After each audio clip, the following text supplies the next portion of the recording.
बिस्मिल्लाहिर्रहमानिर्रहीम। इस वक्त हम तुर्की के मशरकी इलाके दियार बकर में मौजूद हैं और ये तारीख़ी दरिया जो नज़र आ रहा है दरियाए दजला, इसकी बड़ी तारीख़ है। दरियाए दजला के इस साफ़ पानी के अंदर पाँव रखकर हम इस वक्त बैठे हुए हैं और ये बहुत ही पुरानी तारीख़ है। ये दरियाए दजला का मंबा यही इलाका है, यहीं से ये दरिया निकलता है और शाम और इराक़ की जो तारीख़ी सरज़मीन है वहाँ से ये गुज़रते हुए इराक़ के शहर बसरा के करीब दरियाए फ़ुरात में जाकर ये दरिया दजला जो है वो मिल जाता है, दोनों एक हो जाते हैं। और इस दरिया के इर्द गिर्द बहुत ही पुरानी जो तारीख़ें हैं और तहज़ीबें हैं वो आबाद थी, जैसे बाबुल शहर वो भी इसी दरिया दजला के किनारे। नैनवा की तारीख़ जो हज़रत यूनुस अलैहिस्सलाम का इलाका था, और इस तरह के कई अंबिया की जो सरज़मीन और इलाके वो इसी दरिया के इर्द गिर्द आबाद थे। तो ये बहुत ही तारीख़ी दरिया है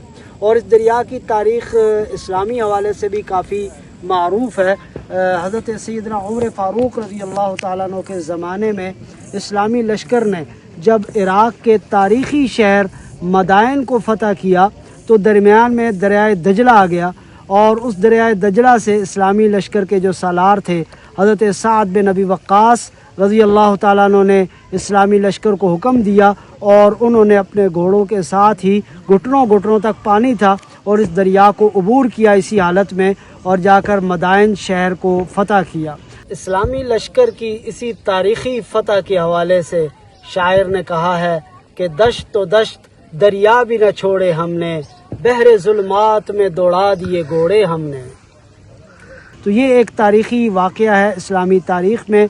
और फिर इसी तरह सन 562 हिजरी के अंदर जो अब्बासी खलीफा मंसूर थे उन्होंने बगदाद शहर को आबाद किया और बगदाद शहर भी इसी दरियाए दजला के किनारे था और फिर सदियों इस्लामी सकाफ़त का और तारीख़ का वो मरकज़ रहा बगदाद शहर। और फिर बिल आखिर जाकर 1258 हिजरी में जो तातारी थे और अलाकू ख़ान वो आया और उसने जो बगदाद शहर को तातार किया और उसको तहस नहस करके रख दिया और जो इस्लामी तारीख़ का वहाँ विरसा था, हज़ारों के तादाद में किताबें थी, उनको इसी दरियाए दजला की नज़र कर दिया। ये भी एक तारीख़ का हिस्सा है। और इसी तरह हमें ये भी मिलता है कि ये जो दजला और फ़ुरात के दरमियानी जो इलाके हैं इनको बैन नहरैन यानी दोनों नहरों के दरमियान का इलाका कहा जाता है और बाज़ रिवायात में दजला और फ़ुरात को जन्नत की नहरों से भी तशबीह दी गई है। और इसी तरह कुछ रिवायात में हमें ये भी मिलता है कि ये दरियाए दजला जो है ये क़यामत की निशानियों में से एक ये है कि क़ुर्ब क़यामत दरियाए दजला खुश्क हो जाएगा और इसके नीचे से ख़जाने ज़ाहिर हो जाएंगे। और यहाँ एक और तारीख़ी बात का तज़किरा भी ज़रूरी है कि इस दरिया के किनारे दो जलीलुल क़दर अंबिया की क़बूर थी, हज़रत ज़ुल्किफ़्ल और हज़रत यसा अलैहिस्सलातु वस्सलाम की। और आज से सिर्फ 40 साल पहले यहाँ पर सैलाब आ गया, पानी आ गया और उनकी क़बूर जो है वो पानी में आ गई। तो यहाँ के जो इलाके के लोग थे उन्होंने उन क़बूर को यहाँ से ऊपर मुंतकिल किया।